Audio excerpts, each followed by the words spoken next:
Hi, everyone. Welcome to Parmjit Speaks. Today is episode number, oh my gosh, 11. We'll just do this. Episode number 11. Today, I have a very special guest. As always, all of my guests are special. Today, I have on the line with me Dr. Tony Prensa. And I'm going to just share a little bit about Dr. Prensa before I pass it over to him so he could introduce himself. And so Dr. Prensa has actually 4 decades of experience in the project management industry. And I know he started off as a software developer. And he's had a lot of experience setting up PMOs and PMO for audiences who are listening, who are not familiar with what PMO stands for. That is a project management office. So Dr. Prensa has a lot of expertise and experience in helping set up PMOs. But again, I'm going to pass it to him. So Dr. Prensa, why don't you share with the audience just a little bit about yourself? Thank you, Parmjit. Thank you for having me in this important media to connect with people. Sure. So as you mentioned, so I've been around for a while. It's not that I look that old, but You don't look old at all. I started very early, as I told you. So I started at the age of 17 years old. So I got into IT by accident. So because my mother, she was looking for a job, but she didn't get a job.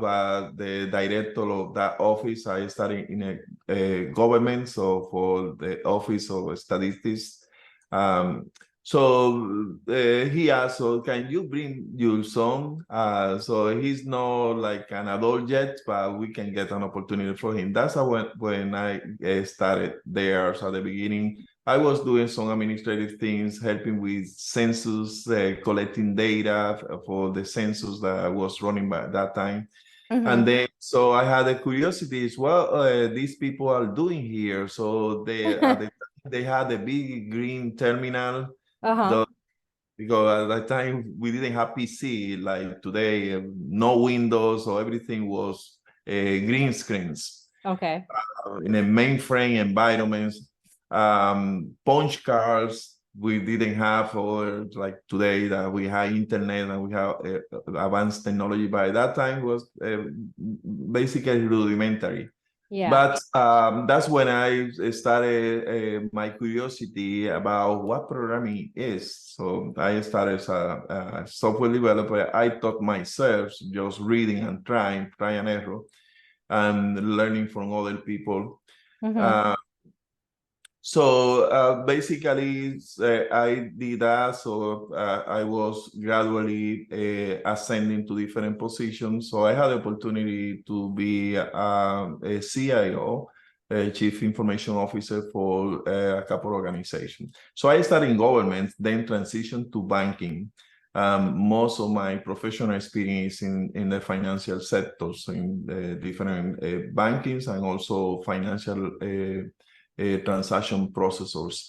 And so from there, so another passion that I have, I always trying to talk. Always trying to connect with other people. So if I look back at what I done in 43 years or more, is basically knowing people, how people behave, understanding different kind of leadership, and learning. So I always say my mantra is every day has something to teach you.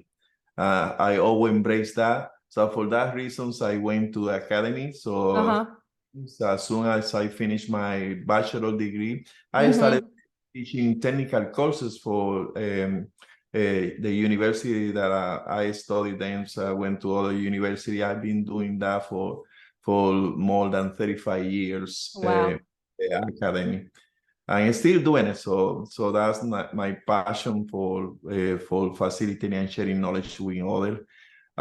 So my company, I decided to get out of corporate America and do my own thing. Yeah.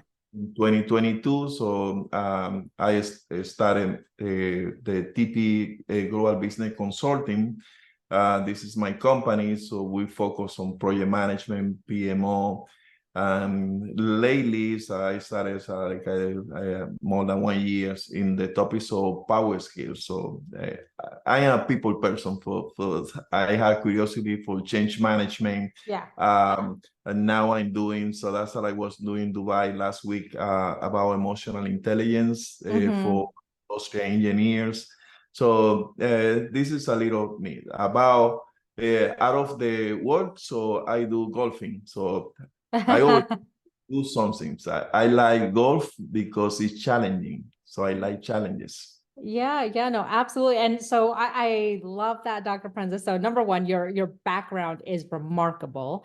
And I love the fact that you're self-made, right? You're self-taught, you're self-made. I think that speaks volumes about you. And so again, I'm so incredibly grateful that you are on this show because again, I also know how busy your schedule is. So again, this is truly an honor. And so you mentioned a little bit, Dr. Prensa, about PMOs. And I know that's what you do in your business. You help set up PMOs. So given your experience and your knowledge, what are some of the key elements? So if an organization, so thinking of an organization that is just starting out, they don't know much about a PMO, they're just getting started. If you were to think of some of the key elements that an organization should think of when starting their PMO, what would those key elements be? Like, what are the key elements that you would want that organization to focus on? Well, I have the same question for to sell the concepts of PMO to business owner or executives. So one of the analogies, and that came one day, so I was facilitating a meeting for companies, so they were reluctant to accept the concepts of project management office. So they're suffering about managing projects, losing money, losing business opportunity, Yeah. and all the things that happen when you don't have a government in place to take control of the business. So what I say about projects is not mainly project, because when you say project, it's like a means nothing. Project means business.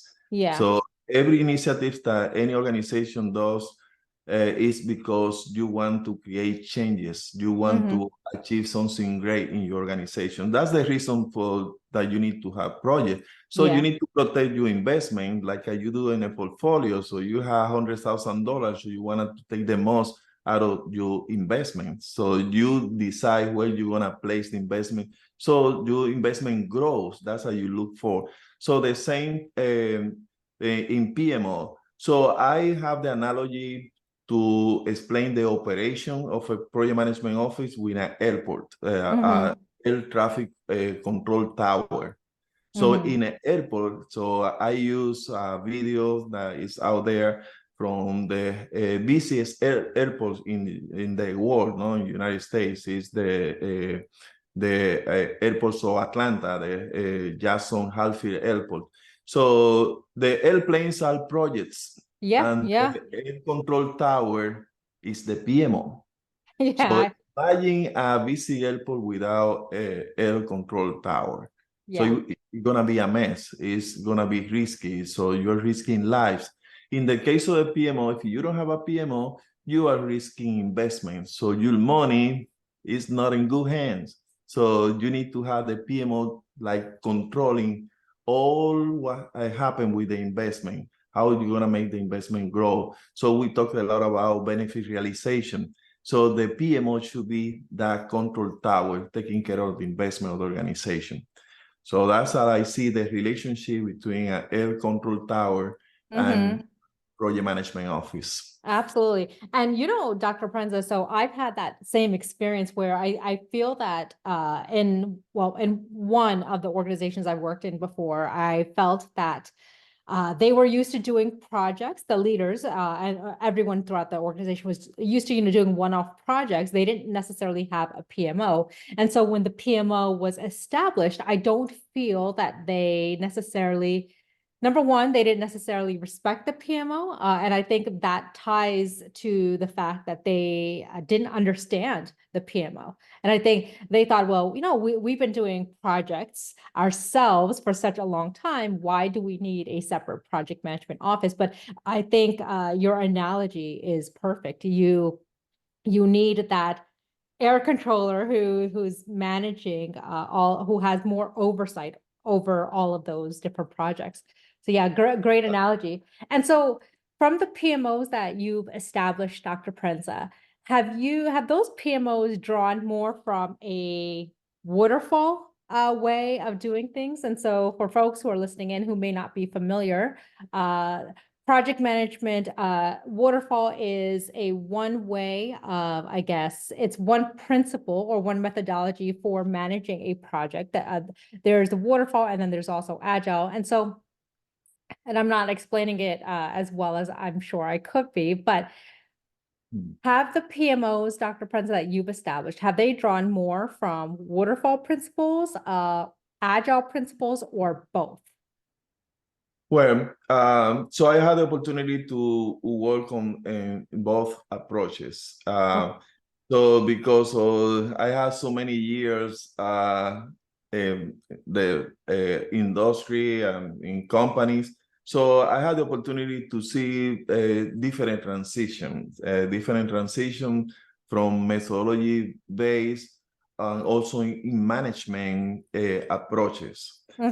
So, for example, when I started in IT, so everything was about methods. So because before the people to develop a program using a spaghetti ball kind of style without a structure. So then the structured programming came around. And then we talk about a structural system analysis and design.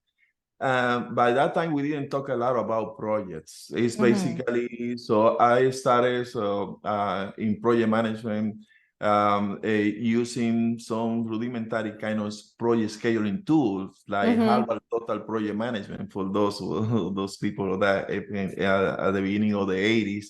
And also I use another one timeline. But the focus was in scheduling, is organizing tasks. But we didn't have the concepts well developed because PMI was founded in 1969. But the concepts of triple constraints, so it's that you have a project, so someday you're gonna finish, no a lot of pressure. So we didn't have a lot of methodologies, but in this technical side, the system analysis, structure programming, rational unified process, and a lot of other work methods came around. So mainly waterfall, then the iterative that you divide and conquer, the concept of divide and conquer, that you take a big project and create different sub-projects or phases. So that's when iterative came around. So, but most of my project management office was focused on methodologies. So we need to establish a process. We didn't have a methodologies, and it was more like a supportive and controlling type of project management office by using the waterfall approach, iterative, and using automation also, because we, for example, one of that I established, the first task that I had was to select enterprise project management tool that combine all the practices but automated, basically the PMBOK, but in a software for an enterprise. But I had the opportunity to work with the other approaches as well. So the Agile, so I had the opportunity to work for a big retailer in the country. And so we transitioned from Agile, from a waterfall totally to be Agile. More so in Spring, so we chose Scrum, that's a Agile approach. So we didn't use Canvas. So a lot of people say Agile and they think Agile is one thing. So Agile is many things. Absolutely, yeah. So I had the opportunity to work with both approaches, establishing methodologies and also running the project management office in those organizations. Yeah, absolutely. And Dr. Prensa, so also, so you reminded me of something else that I definitely want to make sure that we touch on. So when you transitioned or so obviously I think we a lot of us project managers, right, we started off with a waterfall approach. When you delved into agile, when you made that transition or started incorporating more agile principles, was that difficult? And could you share a little bit about maybe what is some advice you would give somebody who has been practicing waterfall for the entirety of their career and now they are switching to agile? And I say this specifically because when I got my PMP, I did a lot of waterfall projects. And so when I had to now transition to agile or start thinking about agile, I remember it was very difficult for me to, number one, kind of let go of that control, because I believe as a project manager, I felt I had a little bit more control in waterfall, whereas with agile, I think it was more a team focused approach where I think the team had a little bit more control possibly than in the waterfall, than when I was practicing more waterfall methodologies. So how was that transition? And then what is some advice you would give somebody who's making that transition to practicing more waterfall to agile? Yeah, so you are right. So all transition is challenging because of so we are in ITO. In my case, I in IT, and we always were saying that the end users are resistant to change. Yeah. But I used to say, no, they are not resistant to change. We are resistant to change because we want to push something to them. So for that reason, they reject. So Yeah. I had the opportunity to go through different transitions. For example, I started using procedimental type of languages, computer languages, like COBOL, Pascal, BASIC. So there was a big transition for professional in IT software developer when we transitioned to object-oriented language like Java, like C++, C++. So those languages was more difficult. So it's basically the same procedural type of language. So you have one step at a time. You start in A, going to B, C, and so forth. But in object-oriented language, it's like you have too many windows open. Yeah. So for me, that I came from that legacy type of computer languages, so that requires that transition. No, so I can have an action that comes from that screen. I can have an action that comes from that method. So the same in methodologies. Waterfall is like a straightforward, but I always have in my mind, life is not that way. Yeah. Life Yeah. is not like a rigid, it's like one step at a time and doesn't change. So that was the reason that the lot of our client internal users they were insatisfied. They didn't get it because so things change. So okay, but we have a plan and we need to continue working in that plan. But it Yeah. doesn't make sense to continue working in that plan. So for me, is that you need to have a flexibility. That change is okay. That's life is that way. So Yeah. every day is different. So you need to embrace the change and feel comfortable moving to the change. So and also the command and control that we have with waterfall. That doesn't be the way. Everything is about people. It's collaboration. So it's not me, it's us. We Absolutely. talk about we, no I or them.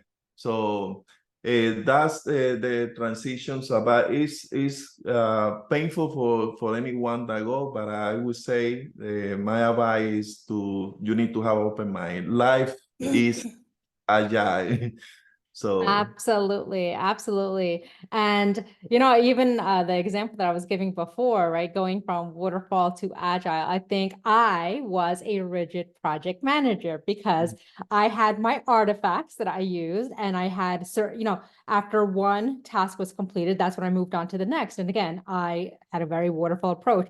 So I was rigid, and then when I had to move to agile and just a different way of doing things. And then also, so later on, I became a scrum master. And in a scrum master, I had to go from being the project manager again, in which I was responsible. Well, I had team members, but mainly a lot of responsibilities fell on me, to going to more of a servant leader role and being a little bit more agile in my processes and in the way that I engaged with my team. I think it's fascinating, fascinating. So I've learned not to be so rigid. yeah, And but I would say also why I with that way. So I always like to maybe overthink about why we hate that way. I trust people. That's one of my I would say my way of leadership is that I trust you yeah, because I understand that people they want to excel in anything that you do. You want to be great. right. Nobody, no, only work just to be in the status quo. So you wanna be an star. So, but the management and the leaders, so we need to provide you the tools and all the resources that you need for you to be an star, Absolutely. to excel in what you do. So that has been my way of leadership. But I think the resistance to change that we have is that we are afraid if we lose control, that happen in agile is who is the project manager, who is the boss.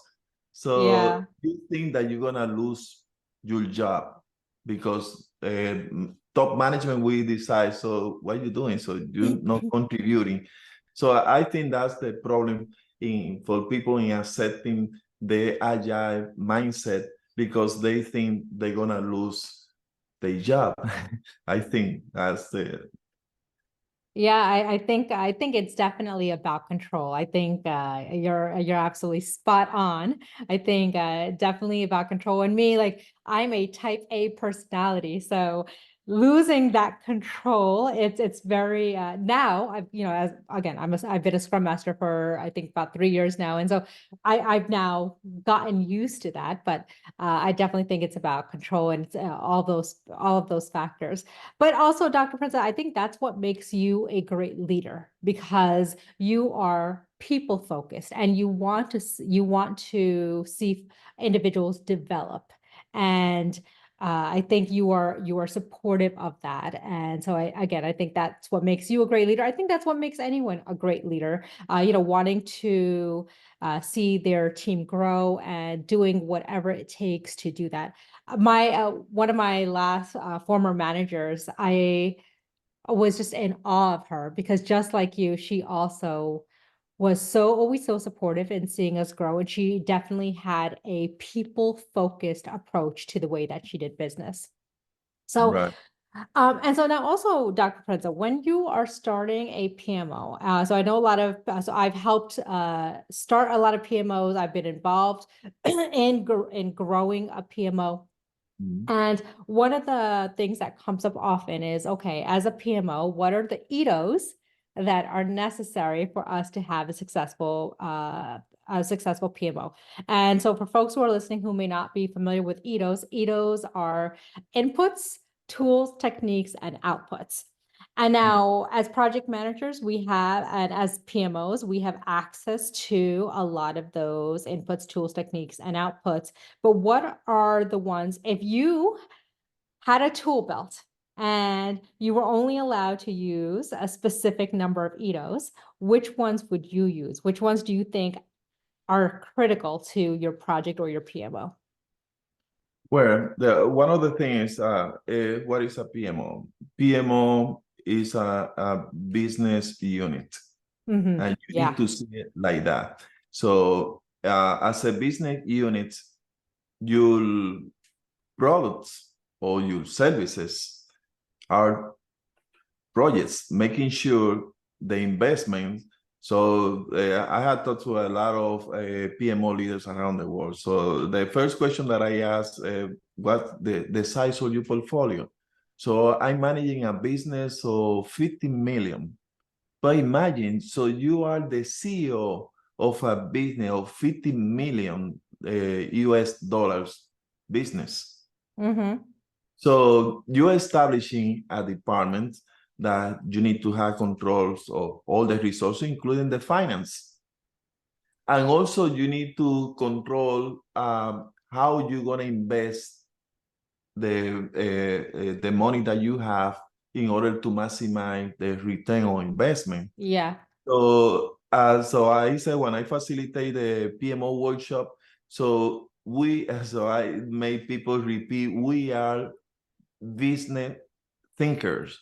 We are Mm-hmm. business thinkers. We need to think as a business because the only way that you have to talk to the senior leadership, to the C-suite, what the language they usually talk on is about money. It's about a return on investment. So Yeah. you need to understand the language. And PMI encourage people to do that when we say that one of the side of the talent triangle is business acumen. Mm-hmm. So it's important that you understand the business. So for me, the most important inputs will be organization culture. So you need to understand the culture of the business that you are in charge of. Uh-huh. So you are part of that ecosystem. Yeah. So what are the contributions you're gonna do?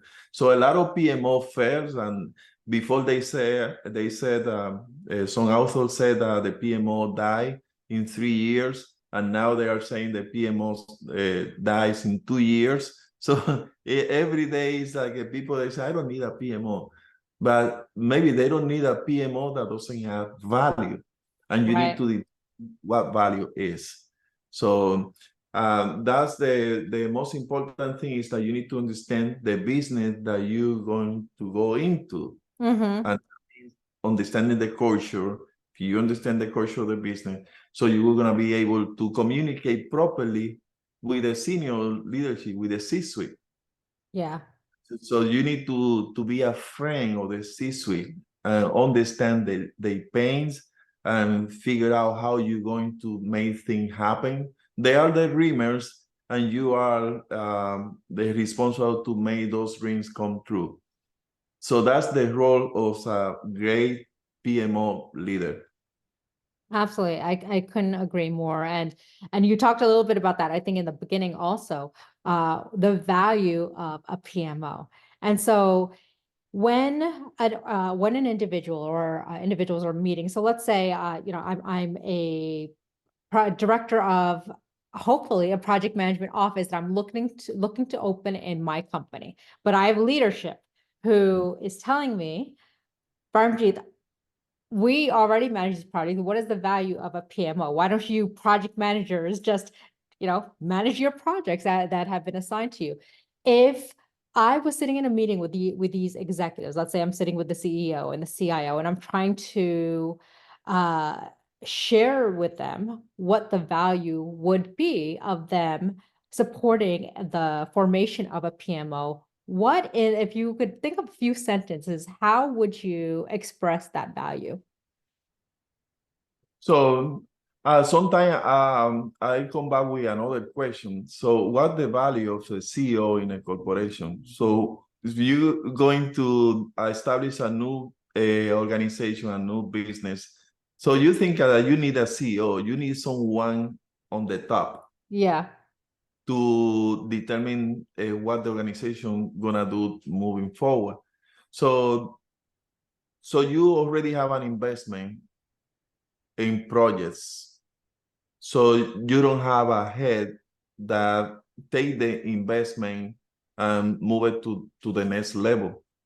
So the most values, so I would say the most relevant values of the PMO is to make those aspirations of the company, the vision, the mission, a reality in the Yeah. organization. Because when the organization go into the strategic exercise that they do every year or every 6 months, depending. What happened after that? All those strategic initiatives becomes projects or portfolio or programs. Yeah. So at the end of the day, so that's the outcome of those strategies exercises the organization do. So someone need to be in charge of taking those dreams and become that reality. So those dreams, they need to be materialized. So the Absolutely. project management office is responsible to take those dreams, that's the raw materials of the strategic initiatives, and then becomes products, services, growth. That's the only way. And the well proper established PMO will do that for the organization. And this the values is basically the success of the C-suite gonna be on the shoulders of the PMO, or the leader of the PMO. Right, exactly. And then also, I think, and then rather than having each individual, who's managing their own project, right, and each individual reporting separately, right, in a status report to the leadership, now the PMO can give you a high level helicopter view of all the projects that you have in your organization and what the status is. And so you now have a more clear understanding of okay, these are all the projects that are being worked on in my organization, and you can also see, okay, this is where the money is being spent, and maybe this is where maybe we're running into some risks. And I think it allows for, I think, a lot more organization, and in my opinion, I think it takes the headache away from senior leadership. So now they could focus on other things, whereas the PMO is the one who's focusing on the projects. Exactly. Yeah. As you say, is it will take the headache and the worries of the senior executives, that they know that they have the investment in a good hands. It's like if you have a great portfolio, you have a lot of money to invest. So you say, oh, so I'm gonna go with this company, Merrill Lynch, to say, any other, but you can be relaxed that, oh, this organization is they taking care of my investment, so I don't need to worry about. But if you don't have that, so you're gonna be worried. So where are I gonna place my money? So the stock market is going down. Where I need to invest? I'm gonna invest in that. So that's the specialty of these people in finance and Wall Street. So how to make your investment bigger. So the same with PMO.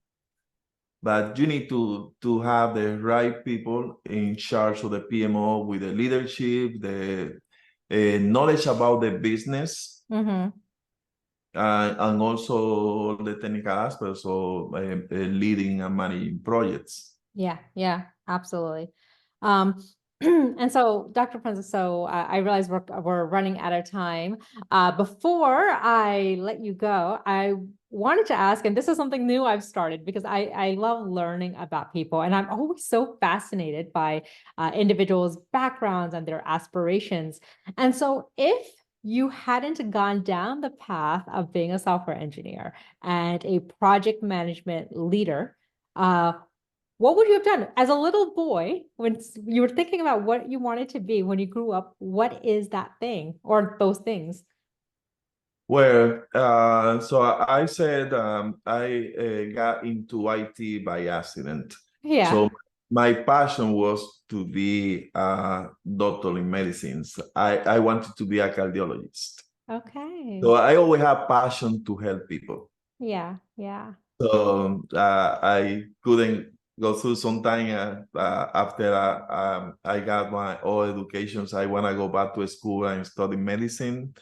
So, but I didn't do it. Well, so I am a doctor, but not in medicine. Yeah. But that was my when I was a child, that was my passion to be specifically a cardiologist. Okay. Wow, I love that. And well, just really quick, and again, I realize we're running out of time, but I'm curious. So why a cardiologist? Yeah, maybe because my mother, she has some a heart kind of condition, Okay. and maybe that passion came from there. So I wanna help my mother. So I didn't want my mother to die.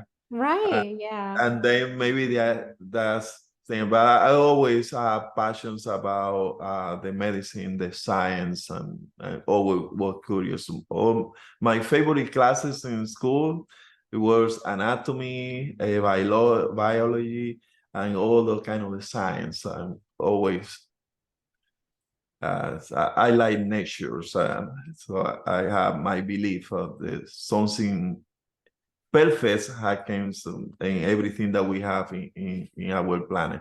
Yeah, absolutely. Well, thank you for sharing that. Thank you for sharing that. And I agree that you definitely are an individual who loves helping people. And I think anyone who has had the good fortune of meeting you will attest to that, that you are just an incredible human being and just a very helpful leader. So again, Dr. Prensa, thank you so very much for being on here today for this very special episode. Uh, I hope you have an amazing rest of the week and we will speak soon. Thank you again. Yeah, thank you very much for having me, and I wish the best of success. So you are started a great things. I think that we are missing that piece in our industry and our career. So you are doing a great job. So I wish you the best and the best of success in everything that you're doing. I appreciate that. Thank you. Thank you.